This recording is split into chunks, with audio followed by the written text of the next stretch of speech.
বক্তৃতা, যার নামে অধ্যাপক চিন্ময়ী চট্টোপাধ্যায়, বাংলা বিভাগের পক্ষ থেকে প্রথমে তার স্মৃতির প্রতি আন্তরিক শ্রদ্ধা জানাই।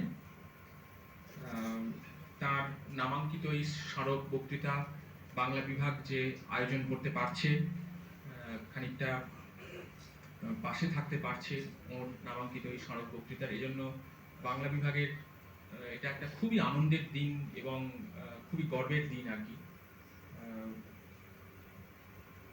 তো তার স্মৃতির প্রতি প্রথমে আমার গভীর শ্রদ্ধা জানাই। আজকে আমরা যাকে এই স্মারক বক্তৃতা দেবেন, অধ্যাপক রেবেকা ম্যান্ড্রিন, তিনি ঘটনাচক্রে অধ্যাপক চিন্ময়ী চট্টোপাধ্যায়ের ছাত্রী। তিনি নিজে বিশিষ্ট পণ্ডিত, বিশিষ্ট বাংলা এবং ভারতীয় সংস্কৃতির চর্চার বিষয়ে তার বিপুল অধ্যবসায়, বিপুল জ্ঞান, এবং তার সঙ্গে সঙ্গে তিনি অধ্যাপিকা চিন্ময়ী চট্টোপাধ্যায়ের ছাত্রী। দুয়ে মিলে এই স্মারক বক্তৃতা দেওয়ার পক্ষে তিনি তার থেকে উপযুক্ত মানুষ কমই আছে। বস্তুত রেবেকা ম্যান্ড্রিংয়ের দ্বিতীয় প্রায় জন্মভূমি বলা যায়, বাসভূমি প্রায় বলা যায় এই বাংলা, এই বঙ্গদেশ। বঙ্গবিদ্যা বিশারদ রেবেকা, তিনি বিশেষ করে মধ্যযুগ চর্চা, আমরা যেটাকে বাংলা সাহিত্যের ইতিহাসের ক্লাসে আমরা যেটাকে মধ্যযুগ বলি, সেই মধ্যযুগের সাহিত্য এবং সংস্কৃতি চর্চায় বিগত কয়েক দশক ধরে তিনি নিবিষ্ট মনে কাজ করে চলেছেন, এবং তাই নিয়ে তার অসংখ্য পেপার, একাধিক বই তিনি লিখেছেন, এবং আরো বই আমরা পাবো খুব শিগগিরই। অদ্বৈত আচার্যের ওপরে এবং তার সঙ্গে সুকুমার সেনের কাজের ওপরে তার আলাদা করে চর্চা আছে। মঙ্গল কাব্যের যে ধারা, সেই ধারার উপরে গভীরভাবে তিনি চর্চা করেছেন। আজকে তার যে বক্তৃতা, সেটা খানিকটা এইরকমই একটা চর্চার সঙ্গে যুক্ত। এবং চৈতন্য সংস্কৃতির সামগ্রিক যে ধারা, সেই ধারার উপরেও তার গভীর চর্চা আছে, বই আছে, পেপারস আছে। তো এবং তার সঙ্গে সঙ্গে তিনি বহু ভাষাবিদ, নানা বাংলা এবং ইংরেজি তো বটেই, তার সঙ্গে সঙ্গে সংস্কৃত, পালি, হিন্দি, রাশিয়ান ভাষা, ফরাসি, Germany, Slavic, Latin, Spanish, Urdu, প্রায় ভয় লেগে যায় যে এত তিনি কি করে শিখেছেন। কিন্তু এই বিপুল পাণ্ডিত্য নিয়ে তিনি আজ আমাদের সামনে এসে উপস্থিত হয়েছেন। বাংলা বিভাগের পক্ষ থেকে তাকে আমাদের আন্তরিক কৃতজ্ঞতা জানাই, স্বাগত জানাই। এবং আজকের যিনি সভাপতি, তিনিও আমাদের খুবই প্রিয় দর্শন বিভাগের অধ্যাপিকা ছিলেন তিনি, তাকেও আমরা আন্তরিকভাবে স্বাগত জানাই। এখানে উপস্থিত আছেন যারা বিশিষ্ট মানুষজন, দর্শন বিভাগের, বাংলা বিভাগের এবং অন্যান্য বিভিন্ন বিভাগের, যাদবপুর বিশ্ববিদ্যালয়ের এবং বাইরের বিভিন্ন বিশ্ববিদ্যালয়ের অধ্যাপক অধ্যাপিকা যারা উপস্থিত আছেন, তাদের আপনাদের স্বাগত জানাই। অন্যান্য বিশিষ্ট মানুষজন আমি দেখতে পাচ্ছি, তারা শুধুই মানুষজন, তারা এই খুবই অল্প সময়ের মধ্যে এই অনুষ্ঠানটা আমরা আয়োজন করতে পেরেছি। এত মানুষের কাছে যে আমরা পৌঁছতে পারবো, ছাত্রছাত্রীদের কাছে তো বটেই, তার বাইরেও যে এত মানুষের কাছে আমরা এত অল্প সময়ের মধ্যে পৌঁছতে পারবো, এটা আমরা ভাবিনি। কিন্তু বিভিন্ন মানুষজন তারা এসছেন নানা সূত্রে খবর পেয়ে। আপনাদের সকলকে আজকের এই স্মারক বক্তৃতায় আমরা আন্তরিকভাবে স্বাগত জানাই এবং বিশেষভাবে স্বাগত জানাই এবং আহ্লাদ জানাই যে এত ছাত্রছাত্রী, গবেষক, বিভিন্ন বিভাগে তোমরা যারা এসছো, আমি বাংলা বিভাগের পক্ষ থেকে স্বাগত জানাই। আশা করি সামনের 1 ঘন্টা বা এরকম কিছু সময় আমাদের খুবই স্মরণীয় একটা সময় কাটবে। আর একবার তোমাদের এই চিন্ময়ী চট্টোপাধ্যায়ের স্মারক বক্তৃতায় বাংলা বিভাগের পক্ষ থেকে আন্তরিকভাবে তোমাদের স্বাগত জানাচ্ছি।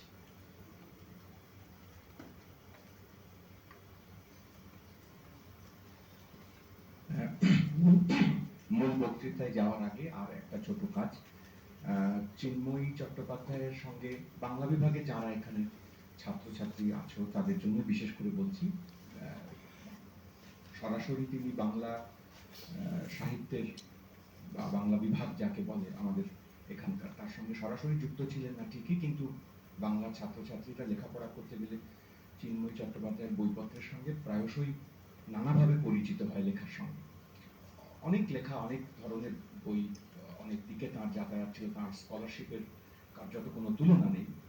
বিশেষ করে দুটি বইয়ের কথা আমি প্রসঙ্গত এখানে ছাত্রদের একটুখানি মনে করিয়ে দেওয়ার জন্য বলবো, যেগুলো খুবই কাজে লাগে, আমাদের সামনে রাখতে হয়। ভক্তি রসের বিবর্তন তোমরা সবাই সে বই দেখো বা দেখবে আশা করা যায়। আর তার সঙ্গে সংস্কৃত কাব্যতত্ত্বের জগতেও তার অবাধ পদচারণা ছিল। ফলে দণ্ডির যে কাব্যাদর্শ তার খুবই চমকপ্রদ একটা এডিশন, সম্পাদনা, অসামান্য একটি ভূমিকা, সংক্ষিপ্ত কিন্তু অত্যন্ত গভীর। সেইগুলি আমাদেরও, মানে আমরা যারা সরাসরি চিন্ময়ীর ছাত্র হওয়ার সুযোগ পাইনি তাদেরও তার লেখা এবং তার এই দৃষ্টিভঙ্গি, তার চিন্তার জ্ঞানের গভীরতা আমাদের খুব স্পর্শ করে। আজকে আমরা বিশেষভাবে কৃতজ্ঞ, আরো আহ্লাদিত যে সেই চিন্ময়ী চট্টোপাধ্যায়ের কন্যা তিনিও আমাদের সঙ্গে উপস্থিত। আগেও বলেছি যে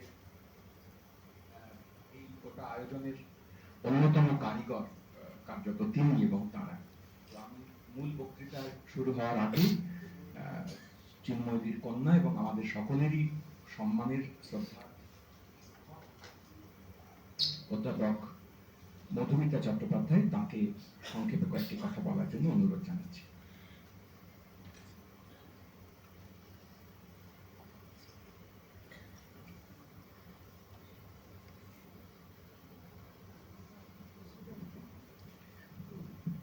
আমি জয়দীপকে এবং কাফিকে ধন্যবাদ জানাচ্ছি, হ্যাঁ, এবং রাজেশ্বর সিনহা এখানে নেই, আমাদের রাজু, কিন্তু রাজুকে আমি যখন প্রথম বলেছিলাম তখন রাজুই কিন্তু উদ্যোগটা নিয়েছিল যে বাংলা বিভাগ থেকে এই বক্তৃতাটার আয়োজন করা যাবে এই মর্মে। কারণ আমি প্রত্যেকবারই চেষ্টা করি যে মার লেখা বা মার স্কলারশিপটা যাতে এই যুগের যে ছাত্র তারা কিছুটা অন্তত আঁচ করতে পারে আর কি, সেই প্রচেষ্টা বশতই আমি প্রত্যেকবারই করেছি। এবং আমার সৌভাগ্য যে আমি এ পর্যন্ত 3টে বক্তৃতা ব্যবস্থা করতে পেরেছি। তার মধ্যে প্রথম বক্তৃতা দেন অরিন্দম চক্রবর্তী, এবং তিনি আমাকে নিজে থেকে বলেছিলেন যে আমি তোমার মায়ের ভক্তিরসের বিবর্তন বইটা ওপর আমি লেকচার দেব। যারা সেদিন উপস্থিত ছিলেন তারা সবাই জানেন যে কি অসাধারণ সেই বক্তৃতা হয়েছিল। তারপরে কোভিডের জন্য 2 বছর বন্ধ ছিল। গত বছর সেই বক্তৃতা দিয়েছিলেন সত্যবতীদি। আর এই বছর আমার ভীষণ ভালো লাগছে যে রেবেকা দি, এবার আমি ওনাকে রেবেকা দি বলেই ডাকি আর কি, হ্যাঁ, কিন্তু রেবেকা দি ফুলব্রাইট হিসাবে এবার কলকাতায় আছে। সুতরাং আমি যখন গত বছর তাকে অনুরোধ করেছিলাম যে আপনি কি আমার মায়ের মেমোরিয়াল লেকচারটা দেবেন, তখন উনি সাগ্রহে রাজি হয়েছেন এবং আমাকে বলেছেন যে এই সময়টা আমি যাব, সুতরাং এই সময়ে যদি ব্যবস্থা করা যায় তাহলে আমি দেব। তা খুবই ভালো। আমার ইচ্ছে ছিল প্রথমে 27 মার্চ, যেদিন মার মৃত্যুদিন, সেই দিনে করা, কিন্তু এবার সেই সময়টা ভীষণ ছুটি ছিল বলে আমি সেইটা একটু পিছিয়ে, যাতে ছাত্রছাত্রীদের সুবিধা হয় সেই জন্য এটাকে 3 এপ্রিল করা হয়েছে। আর আমি বাংলা বিভাগকে অত্যন্ত ধন্যবাদ জানাই যে তারা এই অল্প সময়ের মধ্যে এত সুন্দর আয়োজন করেছে। আমি আমার মায়ের সম্বন্ধে একটাই কথা বলবো যে আমার মা ছিলেন আমার সত্যিকারের ফ্রেন্ড, ফিলসফার অ্যান্ড গাইড। মানে আমি আজকে যে জায়গাটা দাঁড়িয়ে আছি সেটা কিন্তু পুরোটাই আমার মায়ের জন্য। মানে আমার মাকে দেখলে, আমি একটু আগেই কাফিদের সাথে গল্প করছিলাম যে মাকে দেখলে কেউ বুঝতেও পারতো না যে লোকটা কিছু জানে। হ্যাঁ, কারণ তাকে দেখলে এই তখন ইউনিভার্সিটিতে খাতা বাড়িতে জমা দেওয়ার, বাড়িতে টিচারদের বাড়িতে গিয়ে দিয়ে আসার প্রথা ছিল। এই যাদবপুর ইউনিভার্সিটির একজন স্টাফ, অফিস স্টাফ, সে যখন খাতাটা নিয়ে এসছে, মা তখন বাড়ির সামনের গেট ঝাঁট দিচ্ছিল। তা মাকে ওই ঝাঁট দেওয়া দেখে ও ধরেই নিয়েছে কাজের লোক, ও কিছু জানে না। তখন বলেছে যে তুমি বাবুকে ডেকে দাও তো, বাবুকে ডেকে দাও। তা মা তখন দেখে বুঝতে পেরেছে যে ওটা মারই খাতা। তখন মা বলছে না না, তুমি আমাকে দাও। তবে তুমি বুঝবে না, তুমি ডেকে দাও। তারপরে মা যখন বললো না না এটা আমারই খাতা, তখন হাতে নিয়ে দেখে দেখে বলছে না তুমি দাও না। তারপরে দেখে দেখে যখন নিজের নাম বলছে এটা আমারই খাতা, তখন সেই দারোয়ান বেচারা ভীষণই অস্বস্তিতে পড়েছে এবং তারপর ক্ষমা টমা চেয়ে, দিদি কিছু মনে করবেন না, দিদি কিছু মনে করবেন না। এই ছিল আমার মা। তার চেহারা দেখে এবং তার আচার আচরণ দেখে কেউই বুঝতে পারতো না যে তিনি এতখানি শিক্ষিত। এবং সুতরাং যেটাকে সরলতা বা সিম্পলিসিটির একদম একটা মূর্ত প্রতীক বলা যায়, সেইটা ছিলেন আমার মা। তার পাণ্ডিত্যের বিচার তো অন্যরা করবে, কিন্তু পাণ্ডিত্যকে লুকিয়ে সাধারণ মানুষের সঙ্গে সাধারণ মানুষ হয়ে বিহেভ করা, এইটা কিন্তু মা মধ্যে আমি দেখেছি। আর দ্বিতীয় আরেকটা জিনিস যেটা আমি দেখেছি সেটা হচ্ছে নিরহংকারী হওয়া। এবং এই শিক্ষাটা মা ছোটবেলা থেকেই, মানে নিজে তো ছিলেনই এবং আমাকেও সেটা সব সময় বলতেন। মা আমাকে বলতেন যে যদি ফার্স্ট হওয়ার কথা যদি বলি, এসছি, সঙ্গে সঙ্গে মা আমাকে এটা বলতেন যে দেখ তুই সুযোগ পেয়েছিস, সেই জন্য তোর এই রেজাল্টটা ভালো হয়েছে। ওই ছেলে মেয়েগুলো তারা সুযোগ পায়নি, সেই জন্য হয়নি। তার জন্য তুই ভগবানকে ধন্যবাদ দে, তোর কিন্তু অহংকার করবি না। এই যে ছোট থেকে এই বোধটা ঢুকিয়ে দেওয়া, এইটাই আমার মনে হয় মায়ের সবচেয়ে বড় অবদান।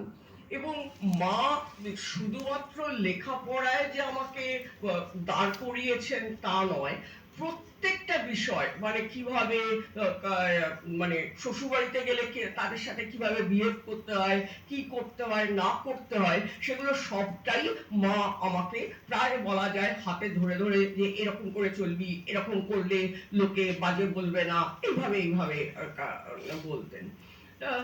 আরেকটা জিনিস যেটা আমার খুব ভাল লাগতো সেটা হচ্ছে মা ভীষণভাবে বাবার উপর নির্ভরশীল ছিলেন। মানে সেখানে একটা চা খেতে যাওয়ার, মানে চা খাওয়ার পয়সাটাও মা বাবার কাছ থেকে চাইতো আর কি, এইরকম। কলেজে আসার সময় তখন বাস ভাড়া ভীষণই কম, সন্তোষপুর থেকে আসার জন্য হয়তো সারাদিনে 1 টাকা বা 2 টাকা লাগতো।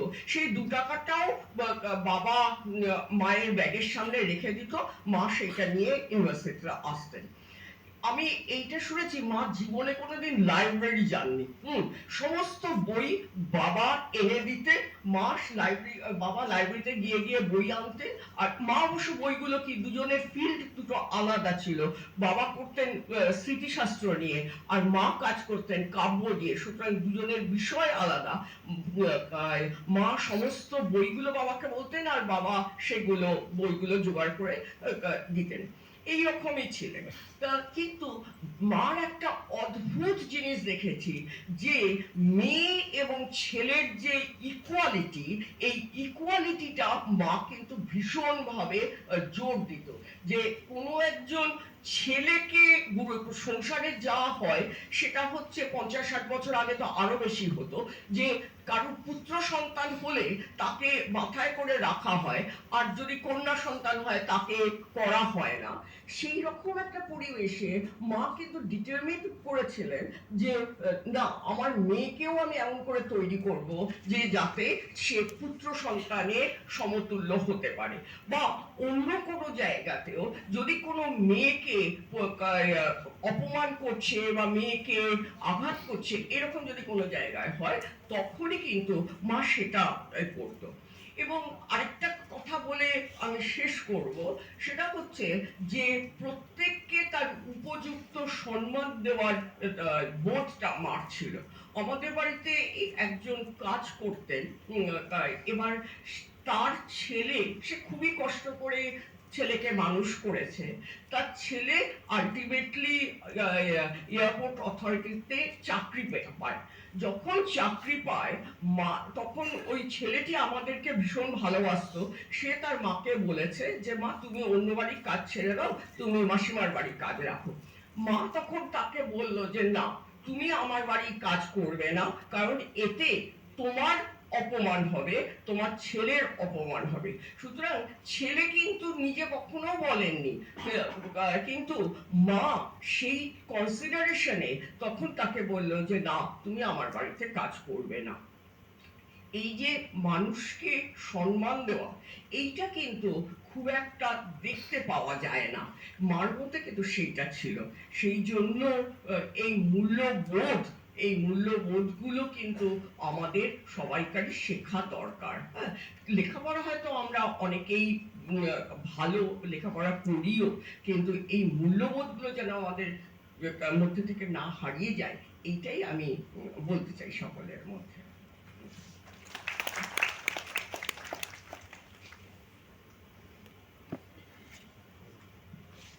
এইবার আমরা মূল আলোচনার পর্বে চলে যাব। এই পর্ব থেকে আমাদের আর অন্য কোনো ভূমিকা নেই।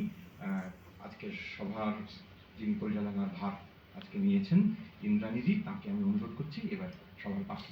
আচ্ছা,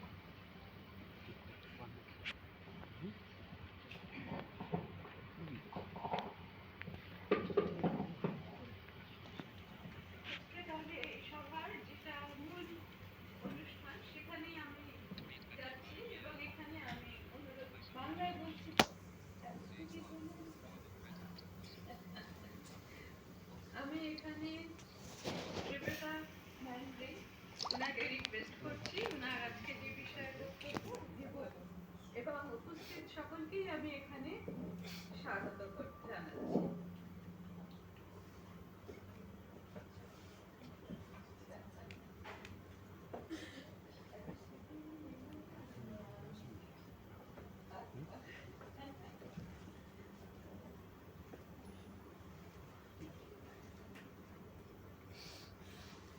Slides are there.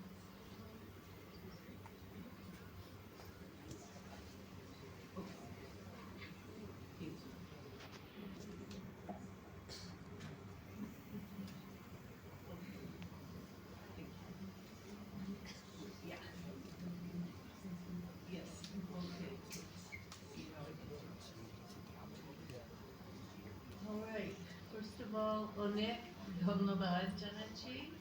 আমি অনেকদিন পর্যন্ত জানতাম না যে আমি বাংলা বিভাগে বক্তৃতা দেব, তো মাফ করুন আমি ইংরেজিতে কথা বলবো, কিন্তু আমার আশা করি যে আমি যদি আস্তে আস্তে কথা বলি আপনাদের জন্য কোনো অসুবিধা হবে না।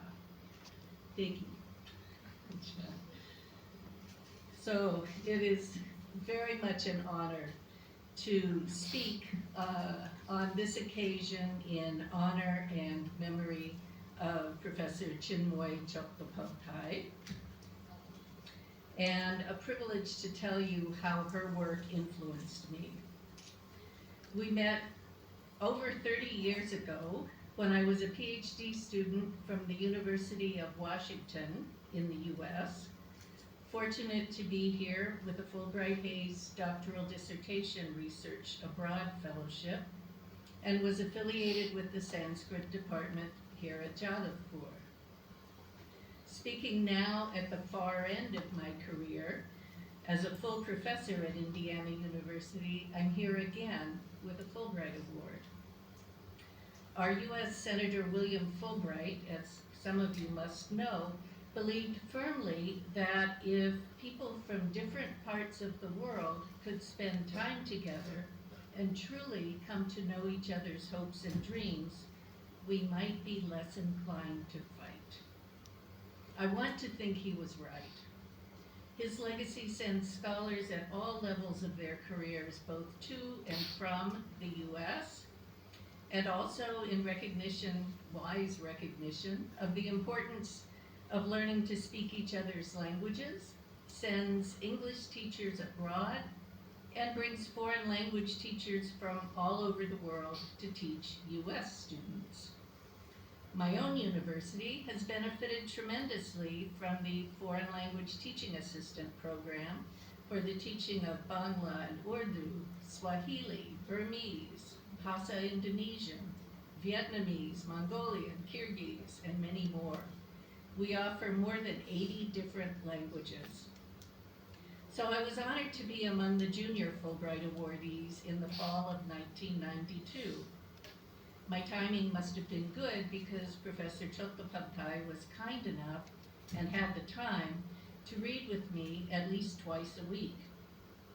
At first I wasn't sure how best to use my time with her, but we quickly decided that since I was working on the hagiographical literature surrounding an early Gaudiya leader, Odot Acharya, that we should read those theological underpinnings. And so, of course, we turned to Jiva Goswami's Sandarbhas, which she had critically edited back in the 70s and 80s, and here you see part of my bookshelf in my own office. She had a deep familiarity with and understanding of the works of the Goswamis.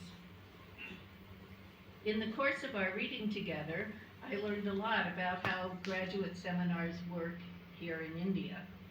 It's quite different from how seminars work in the US.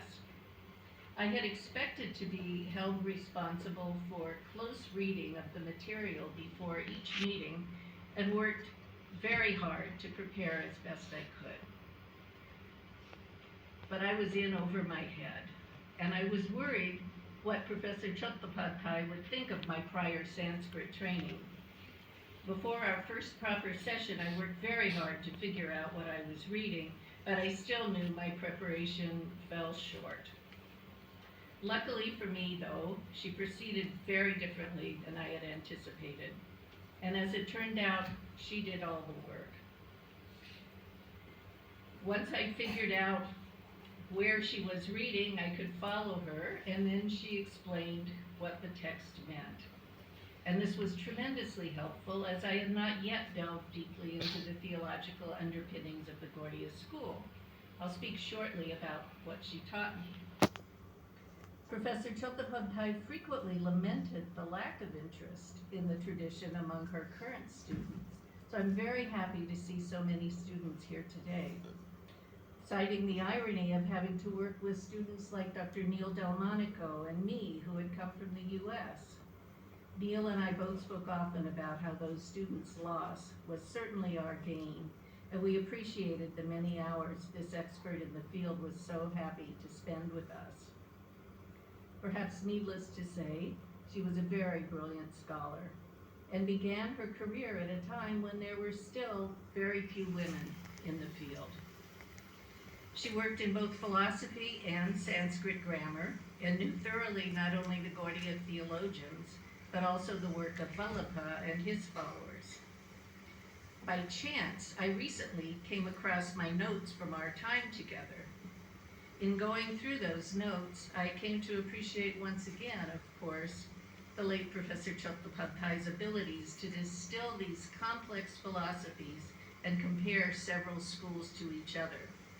I also now see the wisdom of Jiva Goswami, perhaps better than I did at a younger age.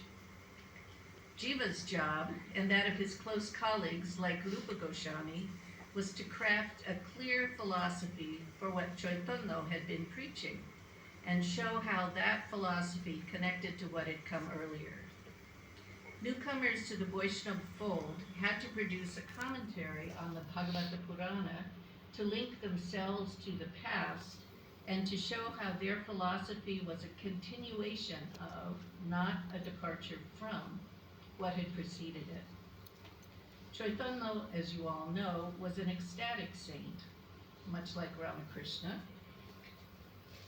not so much interested in formal philosophy or administration, but fortunately many of his followers understood what needed to be done to ensure his message endured. And so with Dr. Chattopadhyay's help, I worked through first the Bhagavat Sandarbha and then the Priti Sandarbha. Jiva had written 6 of these Sandarbhas, these analyses, expostulating various aspects of the philosophy with which he was concerned. His work is subtle, and you have to understand the earlier philosophies to make sense of it. So it was slow going. Here's a little of what I managed to learn from Professor Chattopadhyay in our time together. Please bear with me as it gets a little bit technical. Jeev explains that the gunas and the shaktis of Bhagavat are not separable from Bhagavat, but rather exist in samavaya, perpetual co-inherence relationship with Bhagavat. They are his swarupa bhuta, essential to him. He cites passages from various Puranas to derive his interesting etymology of the word Bhagavat. He starts with the syllable bha, which he derives from the word bhartri or sambhartri, meaning supporter and protector. That is to say, according to Jiva, that the Lord creates and sustains his devotees' devotion. Then Jiva takes the syllable ga and derives it from gamayatri, meaning netri, leader or leading. He leads the devotee or makes the devotee attain premananda, the bliss of divine love. Finally, he says that the whole name Bhagavat implies the 6-fold lordliness of the Bhagavat. And here you have all those 6 parts. The Lord's Shaktis have the quality of achintyatva, inconceivability. So naturally, it's hard to understand how they work. I won't go into much more detail here, but found it interesting that while Bhagavat has an impartial benevolence to all of us, still his Maya Shakti casts delusion over the jiva. Why? How can that be? Because the jiva has a natural aversion to the Bhagavata. So that leads us to wonder why a merciful Bhagavata would permit such a delusion, which causes us to suffer. And Jiva's answer is that Maya is an eternal servant of the Lord and never takes a hostile attitude toward him, but at the same time the Lord is merciful and wants the Jiva to take refuge in him and work for deliverance from the fear of Maya. So it's just another example of the Lord's achintyatva. We can't wrap our minds around it. After his discussion of the Shaktis, Jiva takes up the question of the gunas, and please forgive the spelling errors here, and says they apply only to the embodied souls, the jivas, and are due to the Lord's Maya Shakti. The Lord himself is beyond the scope of the gunas, and his qualities are not related to the material world. So that lets Jiva further state that the absence of rajas means that God is not created, and the absence of tamas means God is not destroyed. It's an interesting argument. Thus, because the Lord's form is beyond the material qualities, it is inconceivable. But for purposes of meditation and devotion, we can conceive it. In fact, as limited human beings, we probably need to visualize a God. Jiva's ready for that, and he tells us that the 2-armed divine form is the best for us humans to worship because we can recognize it. It doesn't look strange. But still, the Lord's body is not human. It's only like a human body. It's not subject to change, but it can change. Well, I wanted to understand Jiva's work in relation to other theological schema that had come before him. And Professor Chattopadhyay reminded me that Jiva's 6 Sandarbhas are summaries of his understanding of the Bhagavata Purana. So for Jiva, of course, devotion is the way to attain liberation, and so he wanted to know how that would work. He took up the work of Gopal Bhatta. Gopala was from South India, where Parabrahma was largely equated with Vishnu in line with Ramanuja's teachings. Most northerners rejected his work and instead equated Parabrahma with Krishna in line with Nimbarka. But Jiva decided to consider Gopala's work in a new light and presents his thinking in these Sandarbhas. So, in the Bhagavata Purana, ultimate reality is presented as Advaya Jnana, non-dual consciousness. But as we know, the Gaudiyas are decidedly dualistic. They don't want to be the sugar, they want to taste it. So Jiva had to find some way to reconcile these two different ideas.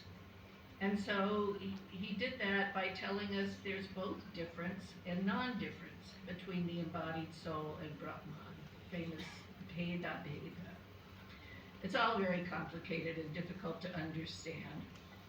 But it was important for me at that point to try to understand these differences if I wanted to truly see what Chaitanya and his followers were doing and how Advaita Acharya's earlier teachings may or may not have differed from Chaitanya's. Professor Chattopadhyay explained that Bhagavan is higher because the bliss of realizing Bhagavan is higher than the bliss of realizing Brahma. One can realize Bhagavan in any of several moods, and for the Gaudiyas, emotions and mood are all important. So our reading and our discussion helped me understand how the Gaudiyas who stayed home in Bengal developed their theology and, more important, their practices in ways that differed from those Chaitanya sent to Vrindavan. My specific interest was in the hagiographical works treating Chaitanya's elder sort of guru, Advaita Acharya, and now I turn to him. My research later took me to the town of Shantipur, up in Nadia district and just across the river from Mayapur. Advaita Acharya spent most of his life living in that lovely town, and his descendants welcomed me warmly. On those visits, I would stay with Manjulika Goswami, whose late husband had been the hereditary custodian of the temple at Madan Gopalapada. I'll say a bit more about Madan Gopal shortly. Unfortunately, we lost Manjulika Di, whom you see here, during the pandemic. Before her retirement, she had taught at a local girls' school. She was kind and smart and thoughtful, and I will not forget her. She and her then young son, Ronju, I never did learn his Palanam, were wonderful hosts and could tell me a lot about Advaita's descendants and the various temples they founded in town. And here's Madan Gopal. Advaita, as his very name suggests, represents the Aishwarya end of the devotional continuum that guides followers through these various stages. Prior to the advent of Chaitanya, his hagiographers tell us, Advaita was a very skilled proponent of Nirguna Brahma. At one point, he began to crave a more intimate relationship with Chaitanya, but Chaitanya had been treating him very respectfully and properly as his elder. Advaita apparently started preaching non-dualism to get Chaitanya's attention. At one point, Advaita appeared in a 16-armed form to Chaitanya's disciple Gauridas to emphasize this very majestic aspect. His plan worked, and Chaitanya came to Shantipur to scold him. Locals can show you the very place where that happened. It's called Babla. At that time, Babla was right on the river, but over the years and with the monsoon climate, the river's changed course. Now it's a little distance away. But there's a small temple there to commemorate the occasion. Babla is a lovely spot covered in, it's an ambagan. And when you go there, you feel like you somehow stepped outside of time. Even now, it's a popular place for picnics in the winter. So, Odoito's changing back and forth between Doito and Odoito confused people.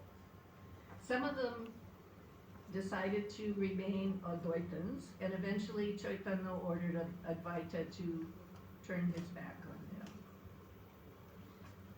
So I mentioned, I was working with the hagiographies, the biographies of Advaita Charjo, and we have three main texts treating his life. And I'm going to start with the one that can be most reliably dated the earliest, and that is Horichoron Dash's Odoito Mongol. Horichoron Dash does a very nice job of demonstrating the range of devotional expression possible in Odoito himself.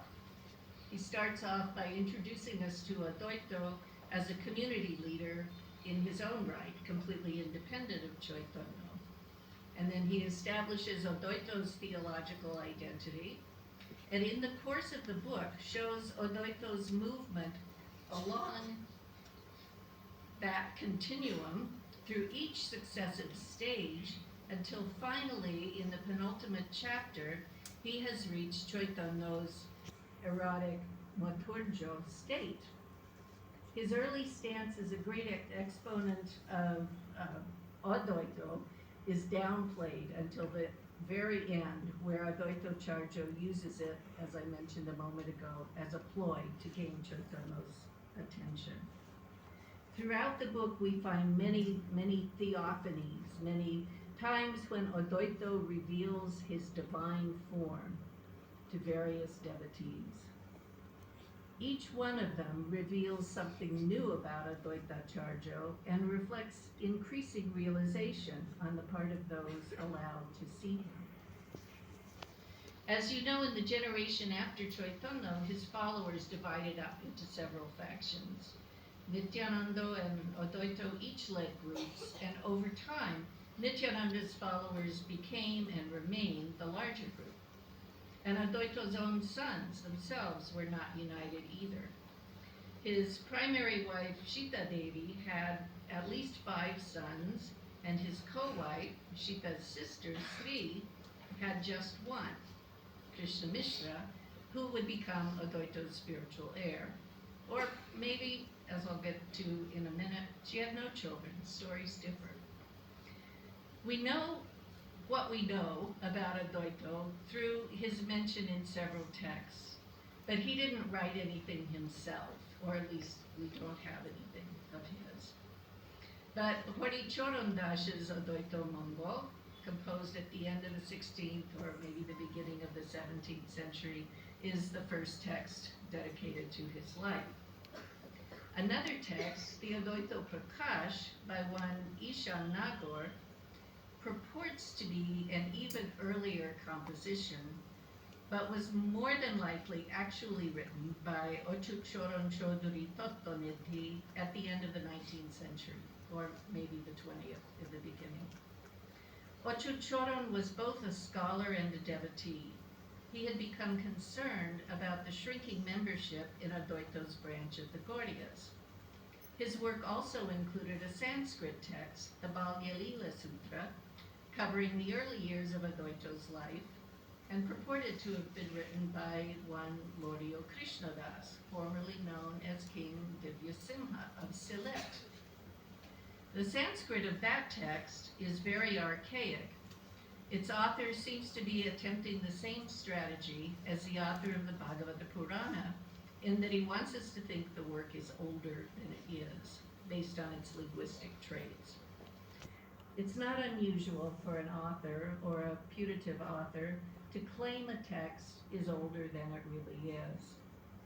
Ochuchoron's seeming forgery was no nefarious act of skullduggery, and I cannot emphasize this point enough.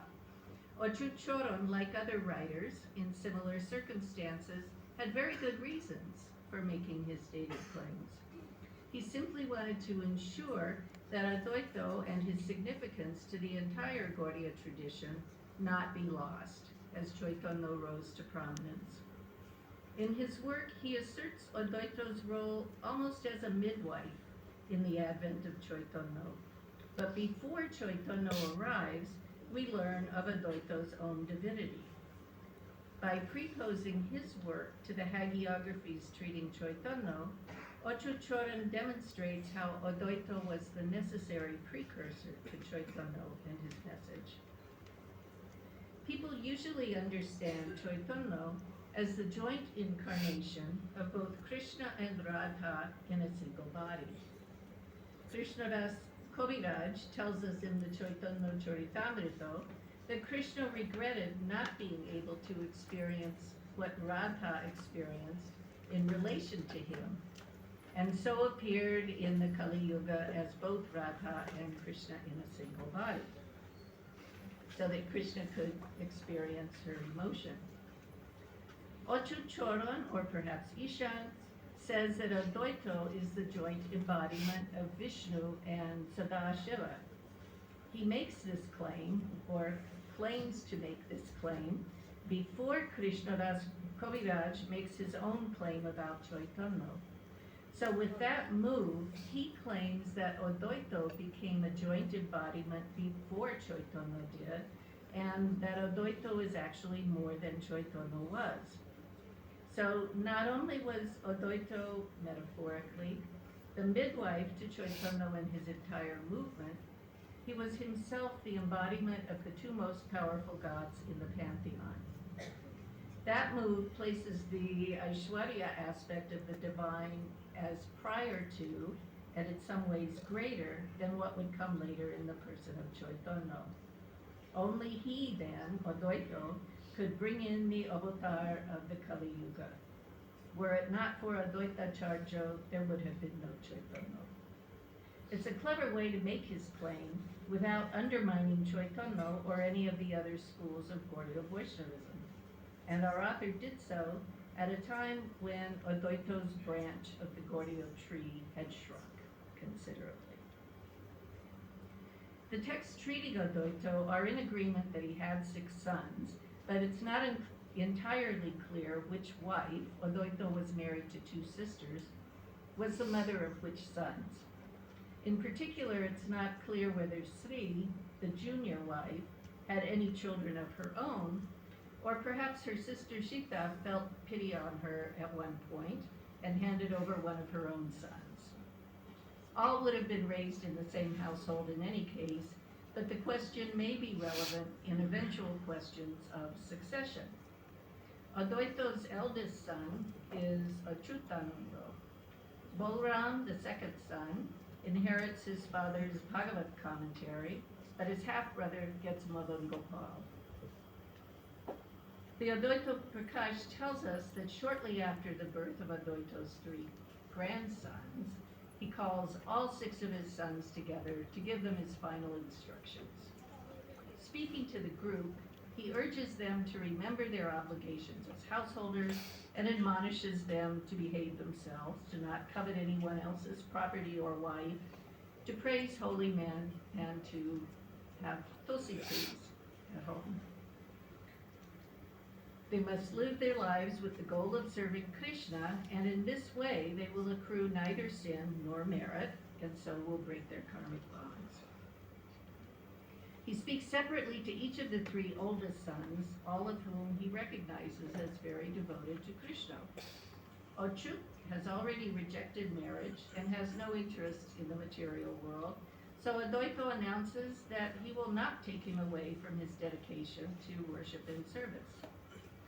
The second son is Krishna Mishra, equally dedicated to Krishna, but a householder, so he's well suited to formal temple service, and by now he himself has 2 sons. Advaita then offers the worship of his own image, Madan Gopal, to Krishna Mishra.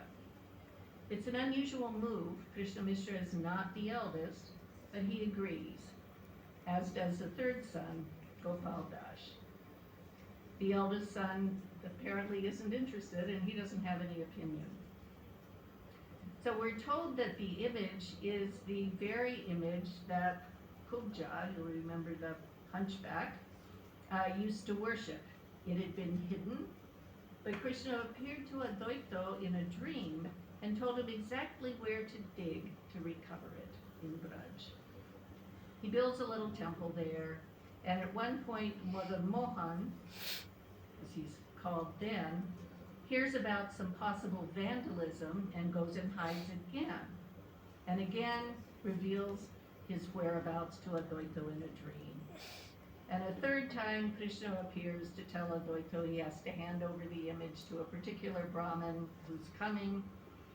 Advaita complies and goes back to Shantipur. Ishan Nagar claims that the image eventually made its way back to Advaita's temple in Shantipur, and to this day the family claims it. The original is too old and worn for regular worship, but they keep it carefully behind locked doors.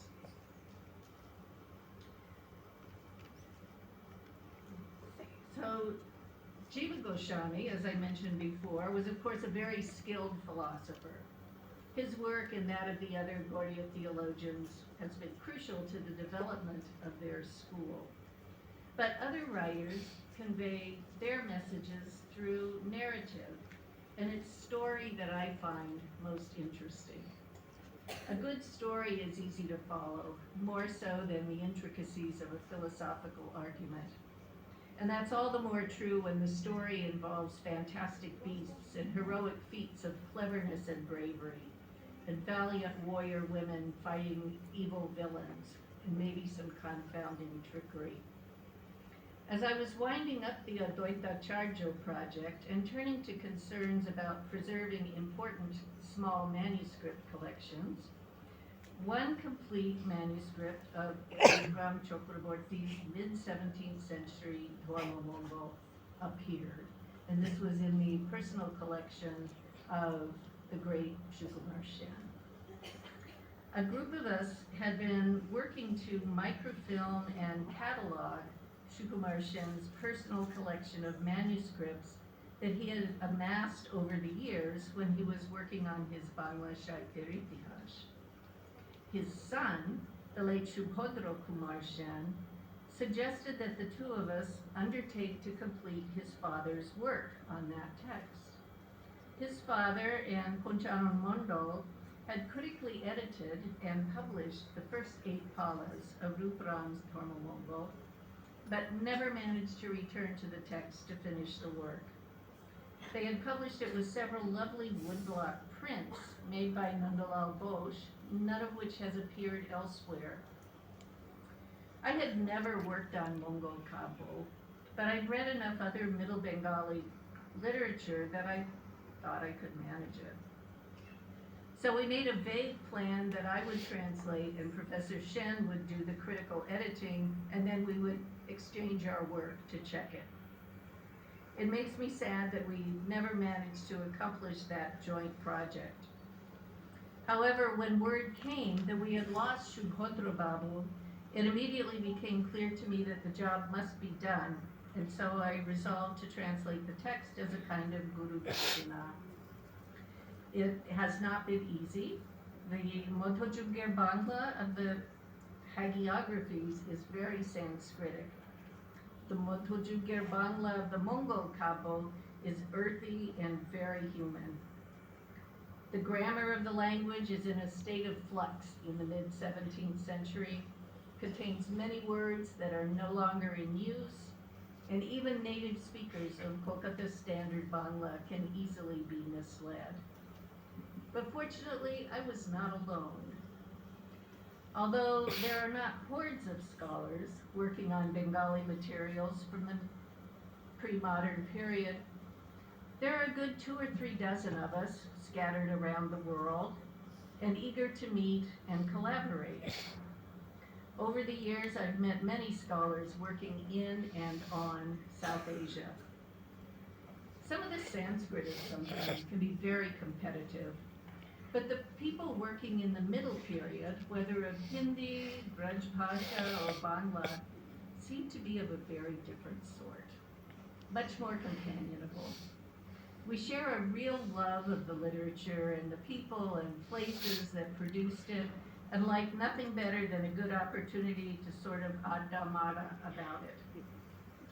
7 or 8 years ago, Dr. Thibaut Dubert, a scholar at the University of Chicago, collaborated with another scholar at Oxford University to bring 12 or 15 of us together for a couple of weeks just to talk about the text we were working on and to learn from each other.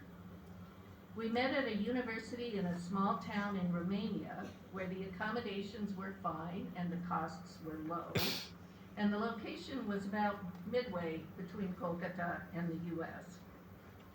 People came from Bangladesh, India, Poland, the Czech Republic, Australia, Italy, Hungary, Russia, Mexico, France, the UK, Japan, and the US.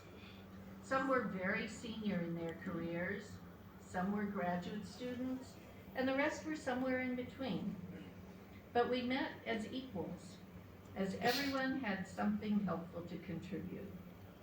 We were historians, musicologists, art historians, philologists, folklorists, scholars of religion, scholars of literature. Professor Dubert has written a detailed grammar of Modhochukir Bangla with attestations from a wide range of material, and he began that retreat by giving us an overview of the grammar. Armed with our new knowledge, for example, a gerund in Middle Bangla will never end in A, and a nominative noun might be marked, as it is not today, except as remnants of the older stage of the language in expressions like loke bole. We could always resolve some of our confusions about our respective texts. So we take turns leading sessions with the texts each of us is working on. That allows the whole group to spend a full day or even 2 days looking at the same material. People offer perspective from their respective disciplines.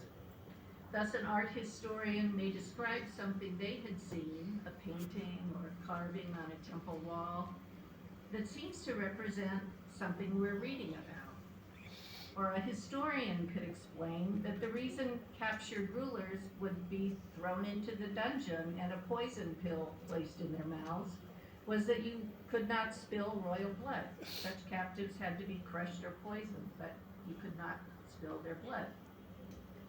So we've read various genres of Vaishnav Shaito, Musalmani Shaito of different types, including Pir Kotha, some Alal, some Shakta stuff, some Shohojiya materials, Chorja Giti, some Baogan, and Mongol Kapo. And we've worked through some manuscript materials too, learning how to read some of the special scribal shorthand there. Some of us have attended every single one of our 4 annual reading retreats to date before the pandemic struck. And with each iteration, we've added some new friends and scholars. Working together like this, we've managed to broaden our understanding of the literature and life of the pre-colonial period while generating some enthusiasm for Middle Bangla literature. And we've made friends in the process. We're all at different stages of our careers, but when we sit together, we're on an equal footing. Everyone takes a turn at deciphering everyone else's text. Sometimes we even find that the native Bangla speakers are at a bit of a disadvantage because their modern language sometimes interferes with their ability to make sense of something written in an older form of the language. In many cases, words mean something different now than they meant 400 or 500 years ago. So I'm turning now to Mongol Kapo, and specifically to Rupran Tormo Mongol. His text is the oldest extant Tormo Mongol. I'm sure you know, Mongol Kapo is a very rich genre, Its many texts champion specific, probably local deities and tell the stories of how they came to be worshipped among mortals. Many different authors tried their hand at telling the tales of such gods as Chondi, Monosha, Shitala, Dharmo, and their champions between the 14th and 19th centuries. Although there is certainly some theology involved, no one would label these theological texts. They're stories. They're wonderful stories, probably far older than the texts we find them in. They're meant to be recited in the dark of night to the accompaniment of drums and other instruments, maybe some dancing. The stories themselves, and probably the gods they celebrate, are undoubtedly far older than the texts in which they're locked today. Thinking specifically of the god Tormo, many of us suspect that he's an indigenous deity whose name just happened to sound to the Indo-Aryans like the familiar Tormo. Perhaps, as Gopendra Krishna Basu suggested nearly 50 years ago, he was the private god of the Doms who still worship him today. Maybe Dom Raja became Tormo. Scholars have noted a number of similarities among the various Mongol Kabos. Dushan's Bavital notes, the poets of the Mongol Kabos do not feel hampered by considerations of possibility and probability, and it is here that their creative imagination finds ample room for its full expanse. We see a lot of movement between the worlds of the gods and of mortals. People are killed, and they come back to life. Those on either side in the great battles may rely on trickery and deceit to win. The gods of the text ask only to be recognized and worshipped. They neither seek nor expect the exclusive devotion of their followers.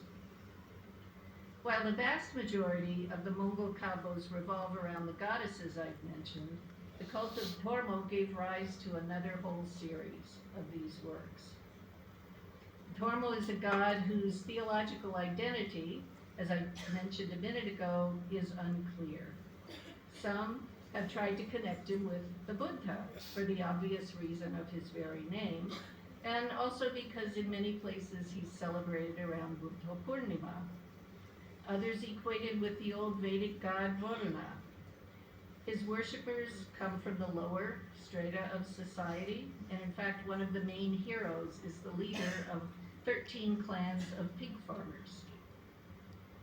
Tradition asserts that Tormo's cult began with one Ramai Pandit, sometimes referred to as Dom Pandit. Ramai Pandit is also credited with the authorship of the Shumna Puran, which details the rituals involved in the worship of Lord Tormo, or Tormo Thakur. Although there is no extant Tormo Mongol by this man, subsequent Tormo Mongol composers refer to him frequently in their own panitas. Let me see, I think no, okay, we'll keep him there for a moment. The oldest Tormo Mongol we have was composed in the middle of the 17th century by one Rupram Chakraborty. There we are. And as I mentioned earlier, I've been working with that text for the last decade or so. Oxford University Press will be publishing my translation in the near future. Several other writers also tried their hand at telling the story of Lao Sheng in his quest to make the sun rise in the west, thereby inaugurating Lord Tormo's worship. The story really is wonderful. It's full of fantastic elements and marvelous deeds, valiant men, valiant women. It's easy to visualize a blockbuster movie telling the tale. We have an evil uncle, enchanted beasts, rebel vassals, feisty women who save the day when the men fall short.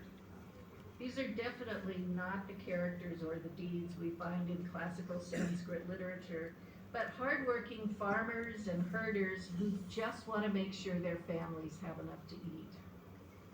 We're not sure from what stratum of society Tormo's champion Laotian hails, but we know that one of his major opponents, Ichai Kosh, is a cowherder who has become a tax evader. With such salt-of-the-earth characters populating Rudran's epic, it's a bit puzzling to note that our author is Brahmin, as in fact are most, not all, of the other Tormo-Mongol authors. We wonder how a Brahmin scholar's world could ever have intersected with that of the followers of Lord Tormo. And that leads in turn to the question of who commissioned these texts. Did some local ruler commission them, trying to win favor among his subjects? Did the chief of the pig farmers, who may have had means but not education? Johar Shirkar, he's an MP now, but also a scholar, has studied pre-modern regional sociology in depth and suggested that the Brahmin Mongol Kabo authors may have been rural, impoverished Brahmins who would have been ready and even eager to hire out their services. This strikes me as very likely. Shirkar has studied the Tormo cult in Rar, especially in the village of Jamalpur, in detail. He views the Mongol Kabo campaigns for the acceptance of certain local deities as one of three important sociological phenomena at play in the pre-modern period there. The other two being the impact of the Chaitanya movement and what he calls the peasantization of many of the lower castes in the region that led to the emergence of the agricultural caste. I think he's probably right, and I'll come back to this. He's quite certain that this deity, Tormo, is neither Buddhist nor mainstream Hindu, however we choose to understand that word. Tormo is formless, the texts tell us. He's most often represented not as an anthropomorphic temple deity, but as a piece of stone that our imaginations may say resembles a kurma, a tortoise. Orprashad Shastri first brought Lord Tormo to scholarly attention, that is, to the attention of well-educated urban elites. Shastri claimed that both the god Tormo and his worship constitute remnants of local Buddhism. It's easy to see why he might have thought that, at least at first. Tormo is celebrated on Buddha Purnima, and his name is, well, Tormo, something very important to Buddhists. Shastri noted that worship of Tormo under trees resembles the Buddhist veneration of stupas. Tormo's priests drink alcohol and eat pork, just like tantric Buddhists. He noticed that Tormo's priests are from low status groups and that Brahmins do not worship Tormo. But I don't find any of Shastri's arguments persuasive. His article in 1894 generated years of controversy as contemporary literary scholars either agreed or disagreed with him. But no one who's actually read a Tormo-Mongol text could conclude that it's Buddhist. In a subsequent article the following year, Shastri dug in his heels and listed points of similarity, he felt, between the Tormo-Mongols and the Lalitavistara story of the Buddha. At this time, scholars were not reading Motojuge Bangla Shaito. They just didn't take it seriously. Shastri seems to have been the first to write about it, and so we can be kind and grant him the privilege of being mistaken, since he performed the great service of bringing these materials to our attention. Still, none of his arguments about the Buddhist origins of Tormo worship is particularly convincing, and Shastri seems simply to want the Tormo text not to be Hindu. Here on the slide, we can see some of the things he tried to claim were the same in both texts. You can see that Shastri was working very hard to make these subaltern texts fit the Buddhist mold. He was right to say they're not Hindu, at least not Orthodox Brahmanical Hindu. If we accept that Lord Tormo is an indigenous deity, we have to ask how the Brahmin authors of his Mongol Kabos got involved with Tormo and why. Is this an example of what M.N. Srinivas so helpfully called Sanskritization, by which a non-elite group's practices are absorbed into the upper strata of Hindu society? Here's Srinivas's definition of Sanskritization: the process by which a low caste or tribe or other groups take over the customs, rituals, beliefs, etc., of a high, and in particular, a Dija caste.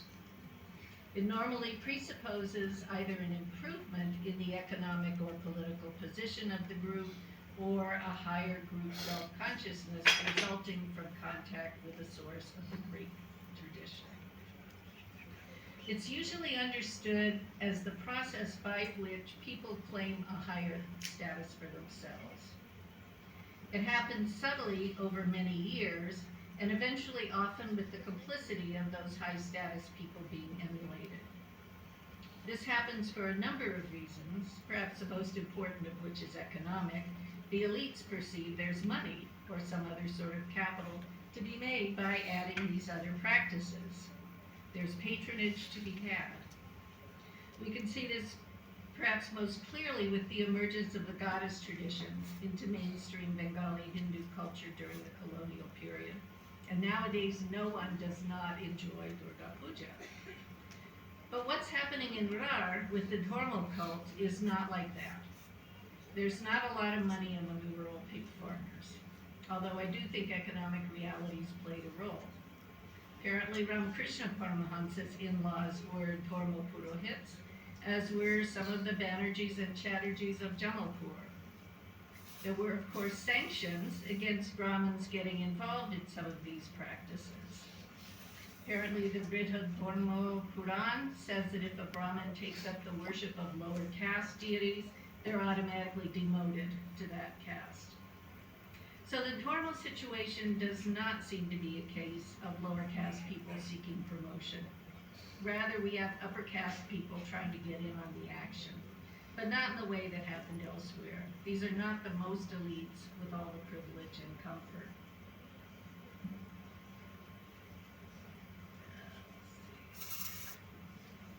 Just skip ahead a little bit. So Sirkar ties this to the emergence of Hindu agricultural castes. He says these farmer groups arose out of subaltern formations. These are the Mahishas, Sadgopes, Agaris, Rajus, Khandaites. They became exclusively dedicated to agriculture, while others were involved in fishing or blacksmith work, things like that. The goats had been cattle keepers, and legend has it that they set up small kingdoms in central Bordhaman. Ichai Ghosh, one of the villains of Dharma Mongol, was a goat chieftain. Apparently, the goat community split at some point. Some remained involved in cattle, and some turned to agriculture. Those farmers would come to be thought of as clean Shudras, leading Sirkar to speculate they may have been one of the first of the new professional peasant castes. Bengali literature does seem to have a soft spot for farmers, and we see that in some of the late Mongol kapos, the Shivayon works. For in Bengal, Lord Shiva himself is a simple farmer.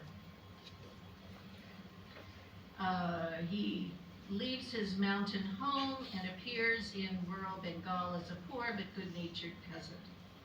Perhaps the poets wanted to curry favor with the local cultivators. In his Bangla Mongol Kapo Itihash, Asutosh Bhattacharya writes about this unique identity that Bengal bestowed upon Shiva, and said it was truly a popular Bengali creation, devoid of any high Hindu pretensions. So,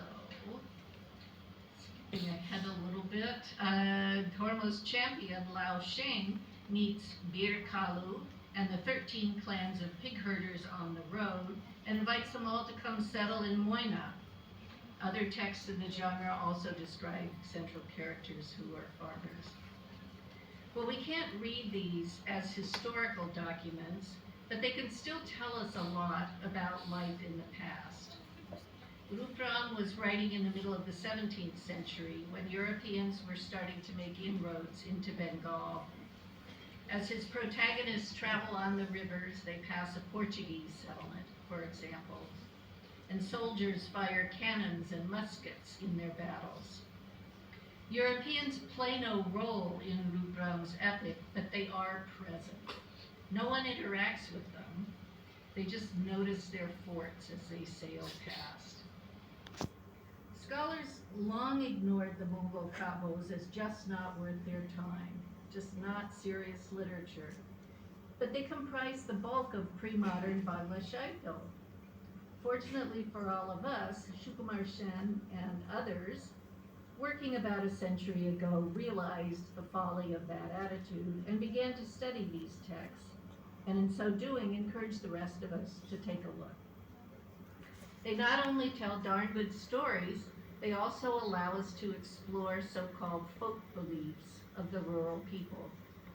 And Tormo, unlike the goddesses celebrated in their texts, is very much a local god. His worship did not spread outside of that region. Tormo does exert a very strong presence in Rar. His devotees celebrate him in 12-day Gajon festivals during the hottest time of the year. That's why I'm here, to study that. Gajon observances include a number of difficult austerities, as well as public recitation or some sort of performance of 2 patlas of the text every night. But who is this god Tormo? As I said earlier, he's a local god. No relationship to the Buddha or any god of the great Hindu tradition's pantheon.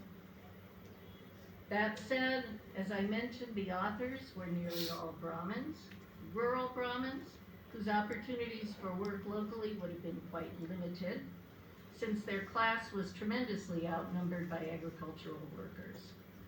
They were probably asked to perform various life passage rituals, marriages, funerals, and the like, but given the local population, might not have even had many occasions to perform even those. But some did try their hand at literature. Most did not have the skill of the trained writers of the so-called golden age of Sanskrit literature.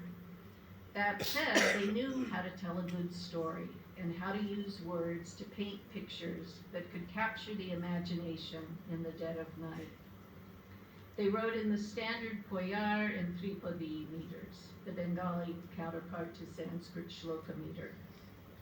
They tell their audiences that Tormo is Niranjan, Nirakar, stainless and formless. Rupram frequently uses the epithet Arjuna's charioteer. We see it first in the Harish Chandrapala, Arjuna Sharoti Prabhu Bhokoto Vochol. A few pages later, the Lord himself says, Raja Ami Maya Thor, Arjuna Sharoti Ami Raja Rajeshwar. A bit later, at the beginning of the Laoshen Jonmopal, Tormo Thakur addresses Ranjavati, who's been chosen to be the mother of Tormo's champion.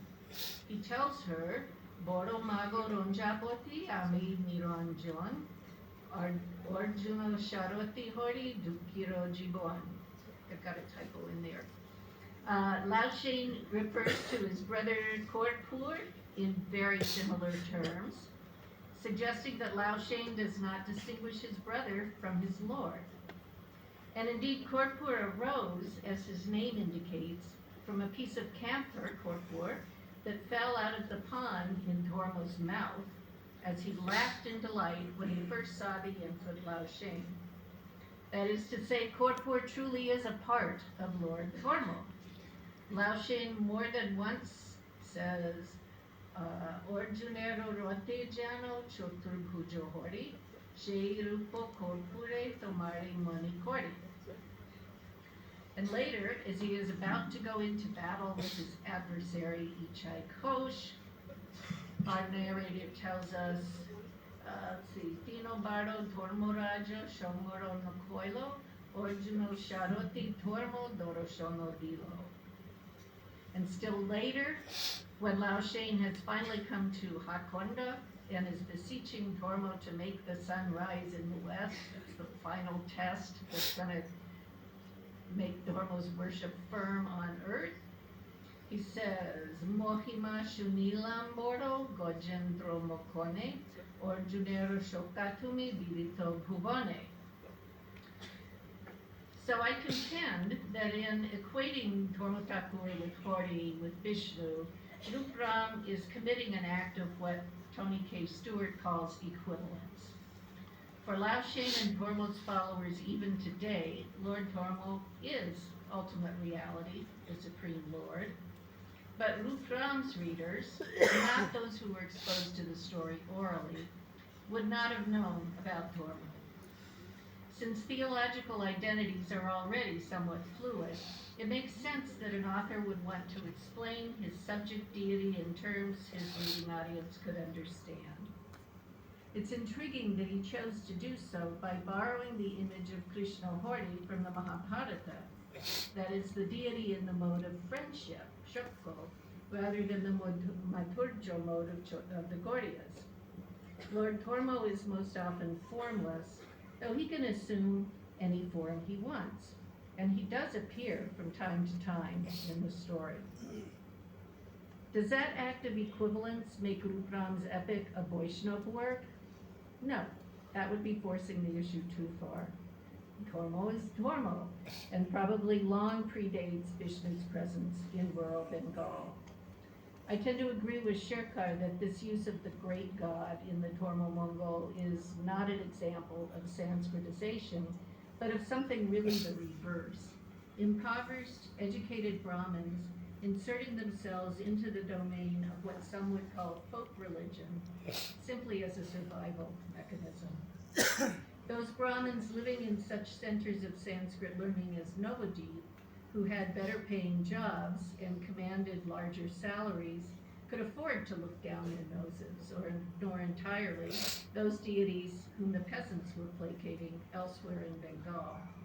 And so those works stayed out of sight for scholars too, for a very long time. It's still a mystery who was paying those impoverished Brahmins to produce the Mongol couples. The texts include each author's Atta Kahini, in which he tells how he came to write the text. In Rupram's case, the impulse came from Lord Tormo himself, who appeared to the young man at a particularly low point in his life. His older brother had expelled him from the family home, and his attempts to study with authorized Brahmin gurus were not going well. In this illustration by Nandalal Ghosh, Tormo appears to him at a crossroads right after a couple of tigers have threatened him. Tormo orders him to write his story, and so Rupram writes. But Rupram says nothing about who signs his paychecks. Could it have been a local ruler who needed literary assistance to secure his hold over his peasant subjects? Could it have been someone like the head of the Pig Farmers Union, seeking some sort of legitimacy through the codifying of the tale of their favorite god? We may never know. Maybe the quest itself is enough. 30 years ago, neither Professor Chinmoy Chattopadhyay nor I could have predicted where our time together would lead. She is a brilliant scholar, kind and charitable, and I will always be grateful for the knowledge and wisdom she imparted and for her generosity of spirit. So thank you for indulging me this afternoon.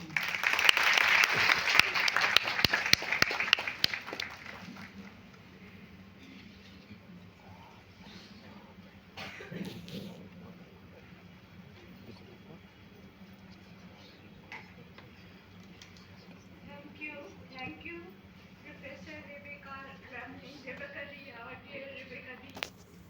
And she has covered an extensive area. She started from remembering her days with her teacher, with her guide, and she conveyed her deep respect and regard in memory of a teacher and how teacher was helpful and how teacher guided her in her research, and especially she referred to the text Bhagavad Puran, with which her journey began at that time. And then, when entering into the domain of Bhagavad Puran, one of the very difficult problem of philosophy that she tried to tackle, the the war between, on the one hand, oneness and two or many, that trouble, Dvaita and Advaita, that conflict between Dvaita and Advaita, how that has been tackled by different scholars, and also from her side, she has tried to provide some solutions and suggestions. And thirdly, she entered into Mongol Kabbo, and especially Dharma Mongol Kabbo. And there she narrated the theme of Dharma Mongol very briefly, and very briefly introduced us to the Dharma as a god, that is Dharma Thakur. I think it is Dharma Thakur that it is called in